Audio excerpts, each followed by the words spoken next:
Greetings, Flesh Wound Horror freaks, and welcome back to another Halloween edition of Flesh Wound Horror. I'm Flesh Wound Dan, joined by producer Todd. Good evening.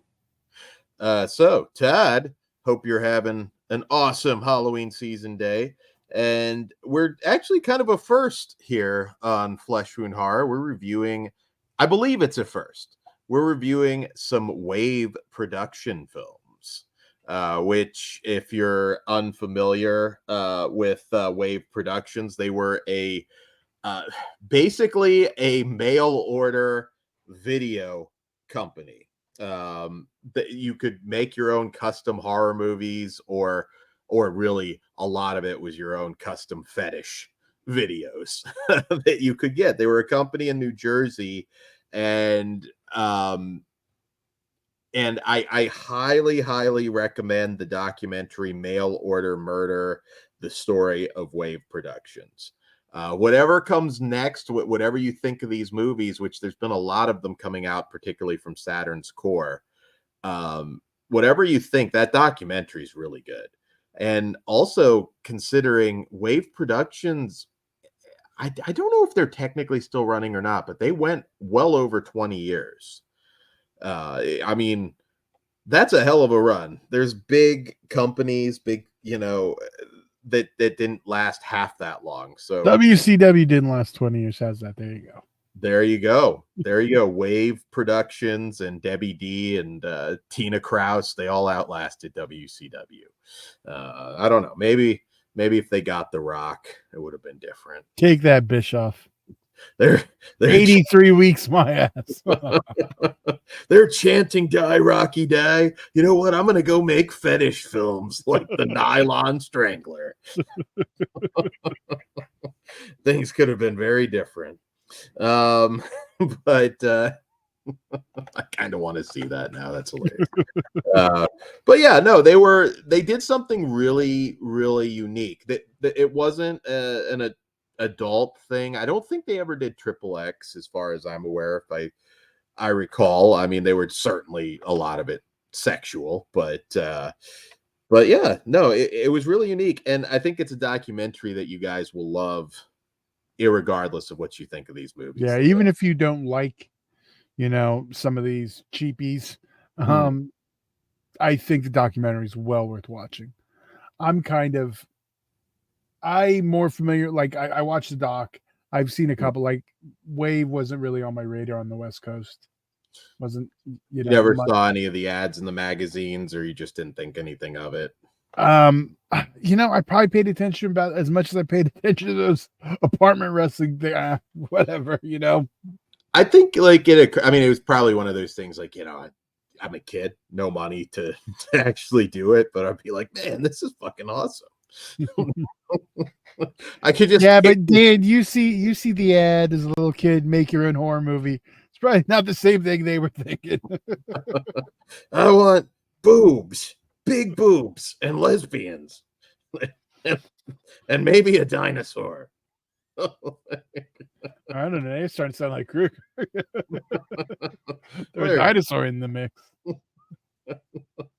I can imagine. I'd love to talk to some of the people involved and just be like, what run me through your most weird requests. And a lot of these things are not available either. That's the thing, which we'll get into, because I'll talk a little bit about some of the commentaries, which with these are a big reason to pick it up. But we'll kick it off with the main feature on the double feature disc, and that is Hayride Slaughter from 2001, a little bit later into the W.A.V.E run. They started up in I believe it was 1987. So yeah, already around for a long time. And this film is from director Gary Whitson, and it is Hayride Slaughter. And I should say Gary Whitson, the man behind it all. And in this film, A series of murders has caused chaos at a popular Halloween haunted hayride attraction. A satanic a satanic black cloaked killer is on the loose, baffling the local police as bodies continuously pile up with pentagrams crudely carved into their flesh. The owners hire renowned psychic investigator Desiree Vargas, played by Tina Krause, and her partner Cliff, played by Jim O'Rear, to pose undercover at the attraction as a magic act. Will Desiree will Desiree discover the identity of the killer in time, or wind up on the sacrificial altar of the nefarious demon Krotos? Shot on location at the actual Frightland Halloween attraction in Delaware. Crucial fall slasher vibes, salacious full frontal nudity, and mind-melting rudimentary green screen effects abound in one of WAVE's most sought after and infamous features. Didn't mention the 45-minute magic show. So that's the funny thing. Now this movie, this one I think ran 87 minutes, I believe, give or take, and so this is a longer one, and it has a real plot. But yeah, you see a lot of panic. Fuck down, like, oh man, that 90% of that needed to go and keep the plot. I was just stuck standing still, like, this is never gonna fucking end. The worst magic show I've ever. This was not Penn and Teller. Well, Jim O'Rear did work with David Copperfield, and if you're unfamiliar with Jim O'Rear, Like, he was he his baby oil guy? I don't know, maybe he was. You'd have to ask him, Todd. Yeah, like, see, the thing about these movies, and this is kind of a different sort of review, they really are curiosity pieces. So some of the enjoyment, like for me with this movie, is literally seeing some of the locations, like Frightland, which is, by the way, cool. in its 28th year. It's still running. Have you been to Frightland? I've never been to Frightland. I've been aware of it. Yeah, no, Delaware. But yeah, that's cool that it's, it's still there. That is very cool. Like, I obviously I knew watching it. Yeah, this is a real place, but I didn't know it was a real place that's still there. It's still there. It's probably a lot bigger now, in fact. Yeah, like I'm talking crap on it, but I knew what I was getting into.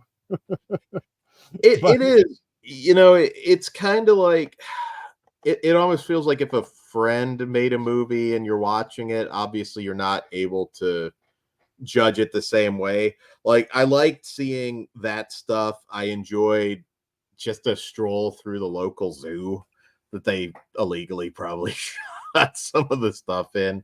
And this one, like I said, it does have a plot. When you get through the movie, I mean, there's double crosses, there's some twists, there is an actual movie here. I'm not going to dismiss it just because it isn't always, fantastic. In fact, there's a lot of crazy shit that kind of happens at the end, but it's also kind of a display for the stars. Now, I don't know how familiar you are with Tina Krause. You've definitely seen her and stuff. Yeah, I am aware of her and know her story. She's a WAVE girl that goes back to 1994. She shot a movie the same day being at Chiller Theater. They saw her and was like, "Are you an actress?" And she basically said, "If I say yes, will you put me in a movie?" And it's like, "Yes." And they put her in it right then and there. The next day she saw her footage at their table, like, just on. So, that's the kind of stuff we're talking about here. So I don't want to say it's not a real movie, but I'm not quite judging it. So what Dan is saying, you were going to start taking customs. Dan's like, we're going to do the WAVE model in 2024. Yeah, maybe we should just do it, Todd. That might be pretty bad. Well, I'd like to do it. My Little Pony for my kids, and this is like, what's Last House on the Left? Artist interpretation. No refunds. But they keep in some of the flubbed lines, and I love Tina Krause. She can actually act. She's a very good actress. She even directed her own film, Limbo, which is out there on Blu-ray. She can go. She's kind of like a Debbie Rashan, where it's like if you give her something meaty, she can do it. This is not something meaty per se, but if you like her, she's adorable in this movie. There's one flubbed line where she calls the lead detective Inspector Cujo. Delivered the line. I was like, what? But that all kind of adds to the charm a little bit. I mean, yes, you sit through an entire magic act, but That's my only complaint though. Like that just was too long. Like you said, there's plot, there's stuff going on. It's just like Mhm. it just like, okay, we're literally gonna sit here and watch this magic act. So it But was you like know what? They filmed that at Frightland, and that was an actual I magic act that people didn't even know they were in a movie. yeah, I'm sure. I got that. I mean, so that was cool, but I didn't need to see the whole act. That could have been a Yeah, 5-minute bit. That's my only thing. But I get it because I used to make, crappy movies and you just let the camera roll but I wasn't putting these things out. You're sending them to people. So you can see them on the dark web in the deep darkest corners, and the actors are not going to be available for any audio commentaries, guys. We're sorry. No 30th anniversaries. But yeah, no, there's something charming about it. It has just enough of actual like Halloween feel to check it out again if you know what you're getting into. There is nudity. There's nothing like super perverted in this because, like, I remember way back in the day bringing up Wave to different people, and I don't know that most of them ever even knew who they were. They're like, it just sounds like smut, and I was like, well, fetish, but as far as I'm aware, they don't do any triple X. well, I And think smut would be accurate. Doesn't mean the smut doesn't mean yeah, porn. I mean, it's so yeah, we like our smut. yeah, yeah, and this one you get to see Tina Kraus in all her glory, and like there is a lot of like there's a pillow talk scene with her and the detective who she hooks up with, and there's just this long like you can tell they're just improving it, but they're just like blowing raspberries and like doing all this like you think you're just like filming some couple in their bedroom. It's very you know Yeah. goofy, and that's just how I kind of have to end this one. It is worth watching if this sounds like something that's different and intriguing to you. It kind of is for me. I won't lie. Like I've been watching some of these since a lot of them are coming out on Blu-ray, and it's like I get it. I can kind of see, particularly back in the late '80s or '90s, the charm. Uh, no idea. Who would I recommend it to? I do not know. But I do And recommend the documentary first, and it yeah, might 100%. you to watch a few of them. Yeah. Don't watch them all. There's some that are pretty rough to watch. Yeah. Yeah, I don't think I mean, you really have to love no budget cinema to like go through them all. Mhm. So I do recommend like Dan said the documentary and watch a couple of them. Yeah, and I should also say Debbie D is also in this film, and I do actually think the finale's pretty funny. There's a scene where I'll just say not cutting edge special effects, but the demon shoots these like laser beams at at Debbie D's crotch. It's so fucking weird and random, but it made me laugh. What can I say? Um, so, do I recommend it? I don't know. These aren't even on VOD or anything. I don't think so. It's like probably one of those like you gotta buy it if you want to see it. So, um, I I give this one a 2.5. I can't really go higher, but I'm kind of glad I sat down and watched it. And if you want to see digital laser beams shot at Debbie D's bush, you get that here. So 2.5 stars. And I'll talk briefly about the extras, but what do you rate it, Todd? 2.5 feels generous, so I'm a 2. It's like, Okay. yeah. Okay, that's fine. We do get a Tina Kraus interview that runs 18 minutes. And this is the kind of shit too that honestly makes these packages, because whatever you think of the film, Saturn's core is a good company. They put a lot into this stuff. And it's 18 minutes. She talks about her career and how she got this job through a random chiller theater appearance, and how that led to now 30 years of movies. Tina also did some stuff for Seduction Cinema, Titanic 2000 and all that good stuff. A lot of fun parodies. She does. It's like a pretty open interview, because she said, like, she got a little bit tired of all the the smutty movies and wanting to do more serious stuff. It's a good interview.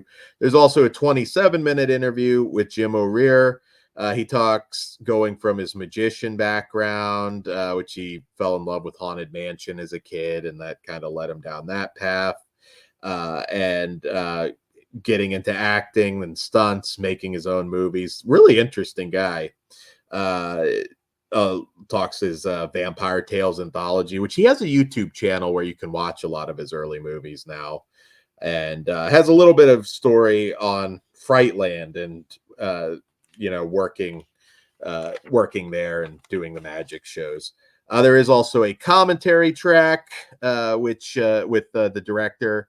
This one's actually really good. They shot it at the same time as the Go Go Girl Strangler, which might be more Todd's speed. They shot those back to back. Veronica Blue's another actress that did appear in that film, and they tell the Tina Kraus story, because this movie was 2001, so Tina Kraus by that point had been doing stuff like Titanic 2000 for Seduction Cinema. She was in Witch House 3 and 16 Tongues, a movie I like quite a bit. She had done Bloodletting at that point, so she was all over the place. So this is a little bit of a later look. They also talk Avon Warren, who is the go-to Wave FX guy and actor in a lot of the movies. He's also one of the people who started up Frightland, which is how they got to filming there. And lots of good information. While the movie may not be rated quite as high, I give the Blu-ray a 5. I couldn't ask for anything else. Very informative. You should probably do that after we talk about the rest of the Blu-ray, but okay. Well, we have another movie. That is true. Not giving a 5 to the bonus movie, though. So just to clarify, our next film on this release is Halloween Horrors from 1992, also from director Gary. And it's not a bonus film; it's a second feature. There is actually still a bonus. Okay, yeah, maybe that's bad word. It is definitely a double feature, and it's promoted as such. Yeah, it's actually funny because they're both listed under special features, so go figure. But all right, in Halloween Horrors, a pair of greedy sisters are kidnapped on Halloween night and are held for ransom. When their father fails to make the payoff in time, the girls are tortured and murdered in the kidnapper's harrowing dungeon of death. Or so it seems. Could one of the sisters possibly be in cahoots with their abductor in an attempt to reclaim an inheritance? Find out as Clancy McCauley and Terry Lewandowski star in this Hallows Eve horror epic from the heyday, from the mail order days of W.A.V.E. Productions. There's probably some spoilers there, but it doesn't matter, because this definitely feels like the bonus special feature. See, I disagree. I thought this really? one, yeah, this one's bad. Don't get me wrong, but it's like it keeps going. It's like I don't have a 20, 30, 45-minute magic show in the middle. The dumbness goes and keeps going. 58 minutes. It is 58. It is. Yeah, exactly. And half of it's not magic. So I think that's why I appreciated this one more. This is like what I think of as a W.A.V.E. production. It's an hour. It's, a lot of quick stuff. I mean, I don't know. This one, maybe it was Halloween. I don't know. This one just hit better. I don't know. I See, think I this didn't think this one had any real Halloween vibes. it, Like, we get yeah, a close up of like the trick or treat pumpkin every once in a while, but this is that's mostly about it. girls tied up. I'm not saying it's oozing with Halloween, but I think Yeah, yeah. See, that can. I mean, we've talked about this before. Sometimes just having the feel, even if it's a shitty movie, it works at least at this time of year. This had no Halloween vibes for me. In fact, I was gonna say, like, getting towards the end of it, I'm like, man, there's like no fucking plot. Then it's like, yeah, well, I'll be damned. There were some twists and turns to this too. I haven't seen every Wave movie. I'm no expert on Wave, but I've seen a decent bit. There are hundreds and hundreds and hundreds of these things, yeah. which is insane. And this, not all of these were customs, by the way. This one actually wasn't, even though it feels like it could have been. And it features what you would kind of expect to see from the documentary. There's almost no nudity. In fact, the only nudity in this is accidental nudity, just because the girl's top kind of came down during, being shackled. Uh, even the director said that. Which is what Yeah, makes it funny. it is. Yeah, again, curiosity piece. I laughed a couple times, but I don't, I don't know. I don't get turned on just by girls being tied up. Like, That that's, was I'm not saying that. I just thought yeah. it I'm again. not It king was shaming you, shot Todd. It's okay. again. I like I said, it's bad, but it was my kind of bad. It was just Mhm. like they could have done the same thing and drug something out, and it would have made me turn on it too. The fact that we didn't, and we just kind of keep going, and Mhm. this is like exactly what I expect out of Wave and what I got. So, well, I would have expected more nudity, but it was just so dumb. It was one of those where I was like, all right, I'm more interested now in this one, even though it's bad. Yeah, and they also, I know in the commentary, I don't know how you say her name, Leona Kane. She was an early Wave girl. She was in Twisted Teens, and Christine Cavalier is her daughter. And so they talk a little bit about that. Kind of unusual to work on these films together, but um, and uh, yeah, some good insight in the commentary on this one too, because he talks about, like, there's some Wave films that are kind of problematic because they have side actors who didn't sign releases. So there's Mm. like a whole bunch of stuff out there, and I don't know if there's like a go-to spot to see like a lot of these.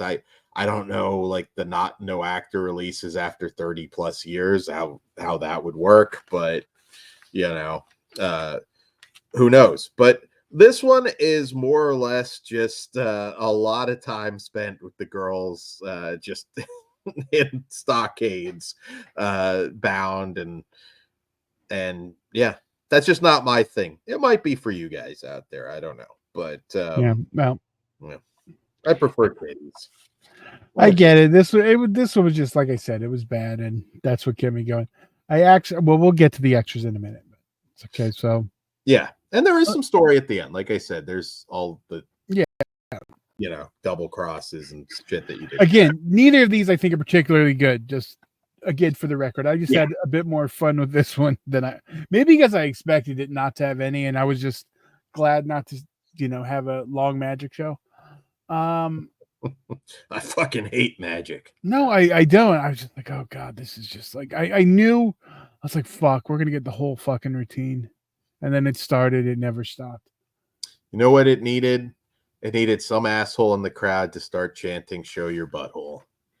Yeah, it totally did. Are we rating it? Am I throwing my rating out right now? Yeah, throw your rating out, Todd. Yeah, I'm gonna give this one a. See, it's still I'm still giving this one a 2, although I liked it better than the last one. Just for laughs, they're both not great. But yeah, I'm a 2. Again, it's like I'm not gonna give like a 5 on the. It's one of those things. It's like Yeah. it's low, but I mean, I'm not saying don't check it out because if this is your thing, Yeah. you If you should have want to fun with them. if you want to see Little Red Riding Hood in a stockade for like 40 minutes of the 58-minute runtime, there you go. I'm a 1. There's not a lot here for me in this one. If they had a little more Halloween with the bondage, maybe I would have been more generous. But again, as a whole, check this out. Saturn's Core again does an amazing job. I mean, they're better than the Criterion Collection. There, I said it. I get more good shit on a Saturn's Core release than Criterion or Scream Factory, even at this point. And that's interesting. It's an interesting period of time in film. They were doing something unique, and I think that's pretty cool, even if the movies are what they are. And we also had it included as an extra on this portion of it was an unfinished film, which I was like, okay, I was like, I wish they would have finished this. I wanted to see what was gonna. Pumpkin Eyes, yeah, it was an uncompleted W.A.V.E. holiday anthology, I believe, with Diana Leigh. Yeah, it felt like it had some promise going in. I was interested to see, but yeah. So I thought that was cool that was included. That you get the and that's not the first time they've included unfinished films as extras, but it's always cool when they toss them on. Yeah, I also enjoyed like some of the old fan club stuff and in here. Yeah, I mean, going through the disc.